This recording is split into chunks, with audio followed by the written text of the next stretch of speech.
propre.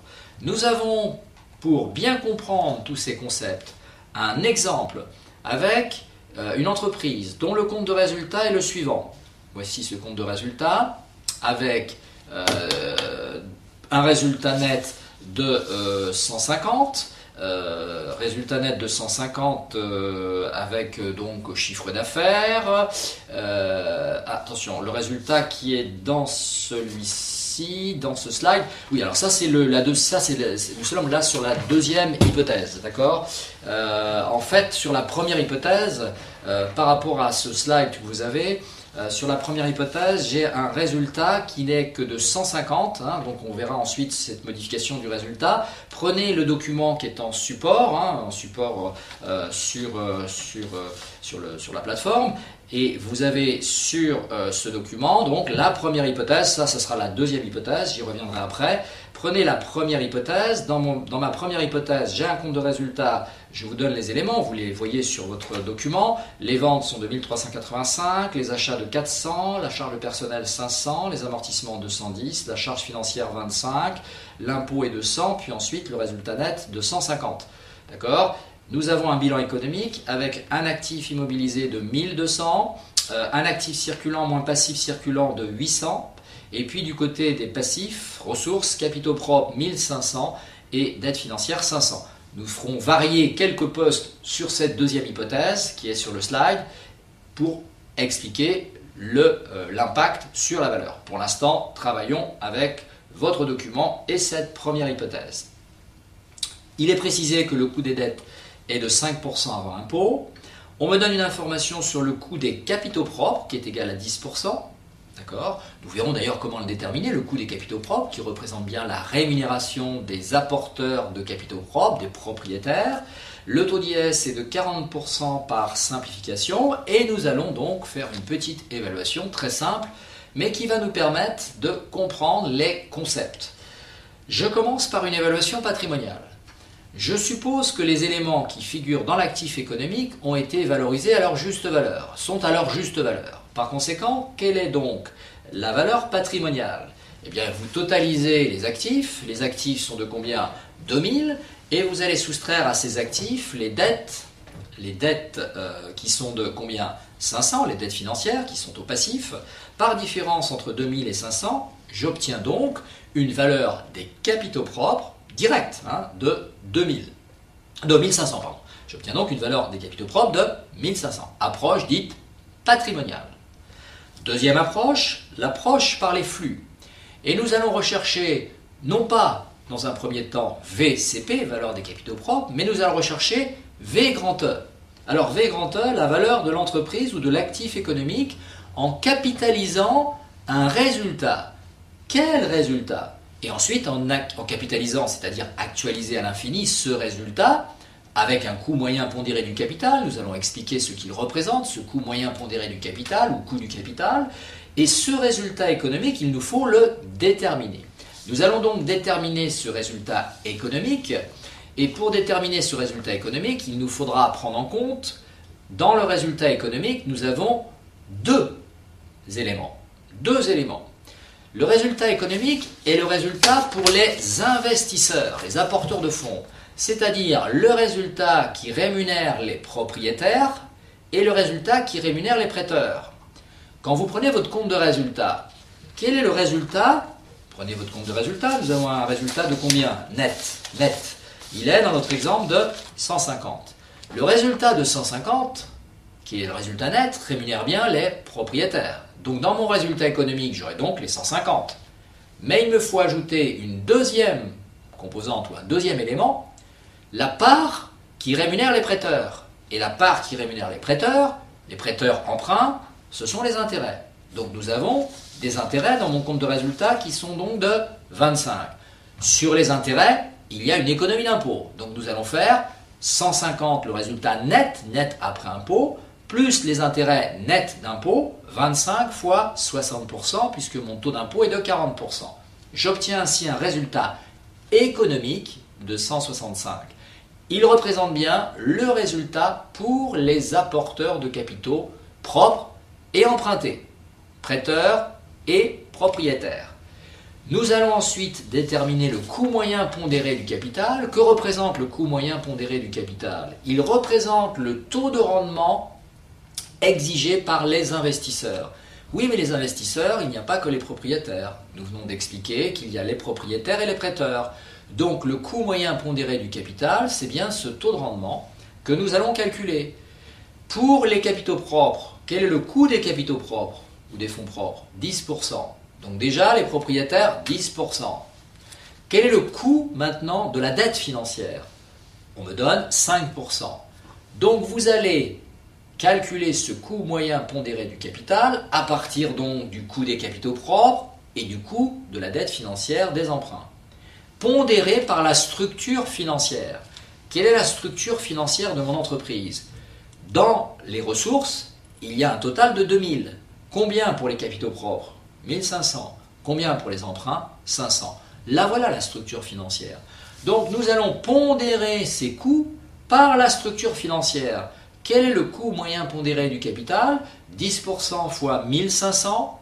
10% le coût des capitaux propres multiplié par 1500 les capitaux propres, plus 5% fois 60% parce que le taux d'intérêt de 5% avant impôt, donc net d'impôt, donc fois 60% puisque le taux d'IS est de 40, multiplié par 500 le montant de la dette financière, divisé par 2000 l'ensemble des ressources propres empruntées.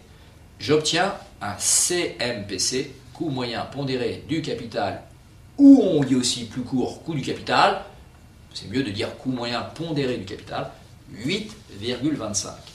Nous allons donc capitaliser ce résultat économique que nous avons obtenu de 165.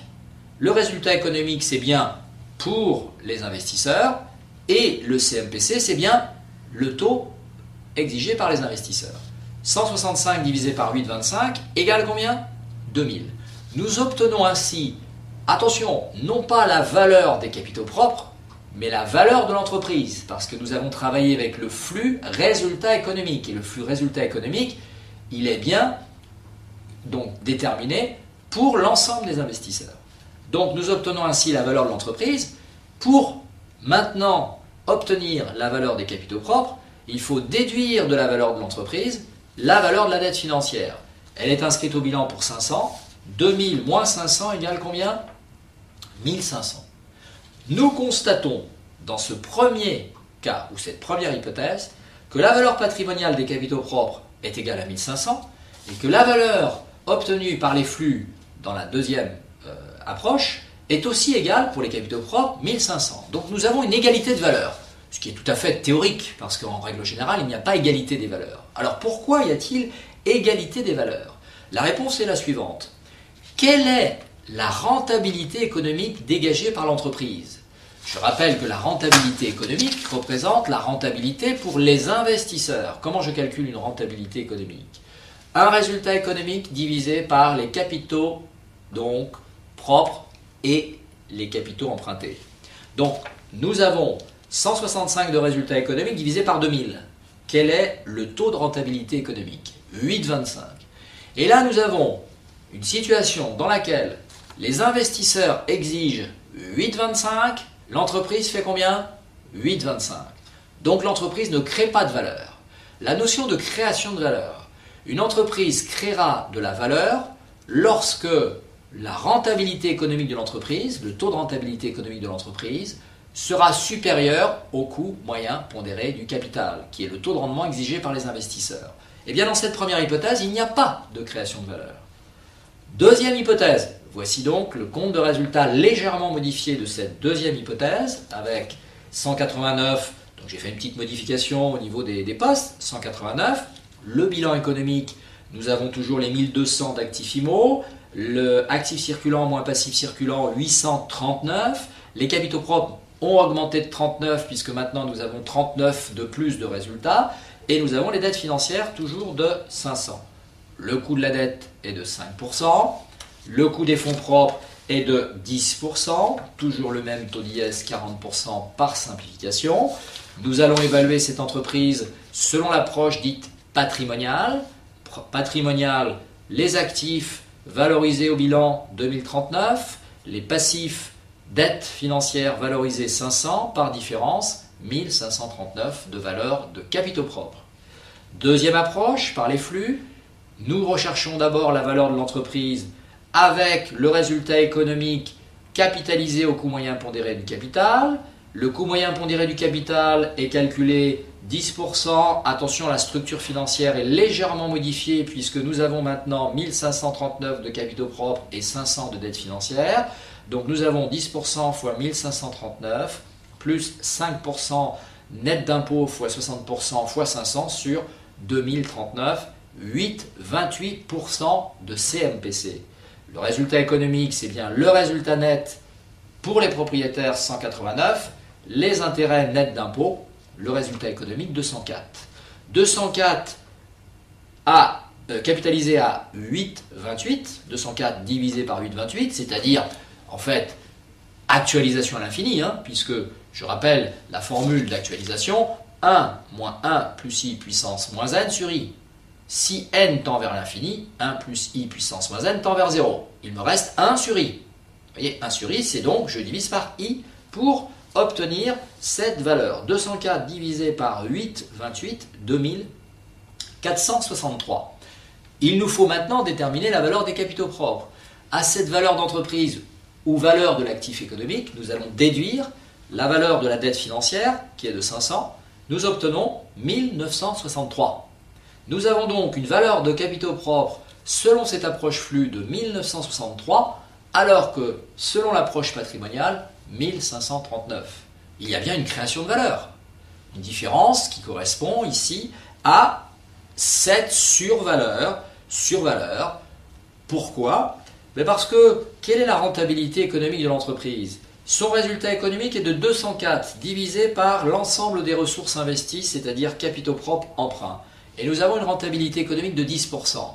Et les investisseurs exigent coût moyen pondéré du capital 8,28. Nous sommes bien dans une situation où l'entreprise crée de la valeur. Par conséquent, s'il y a création de valeur, la valeur obtenue de 1963 par les flux est supérieure à la valeur patrimoniale. Le différentiel représente bien le goodwill. Pour les entreprises en croissance, il y a une différence entre la valeur comptable patrimoniale, actif net comptable corrigé, et la juste valeur des capitaux propres obtenus selon cette approche par les flux. Cette création de valeur, donc, on l'appellera le goodwill. Et il nous faudra donc, selon différentes approches, déterminer ce goodwill, puisque nous verrons que la valeur patrimoniale de base, l'actif net comptable corrigé, n'est pas suffisante pour en déduire la juste valeur des capitaux propres de l'entreprise. Alors attention, nous avons sur cet exemple simple présenté des concepts très importants. Les concepts sont la notion d'actif économique, de valeur d'entreprise, qui a investi, les propriétaires, les prêteurs. Nous recherchons, selon certaines approches, une valeur d'entreprise pour ensuite en déduire la valeur des capitaux propres, alors que pour d'autres méthodes, nous allons obtenir directement la valeur des capitaux propres. N'oubliez pas tous ces concepts, ils seront très utiles pour la suite. Mon étude est maintenant terminée, je vous remercie de votre attention.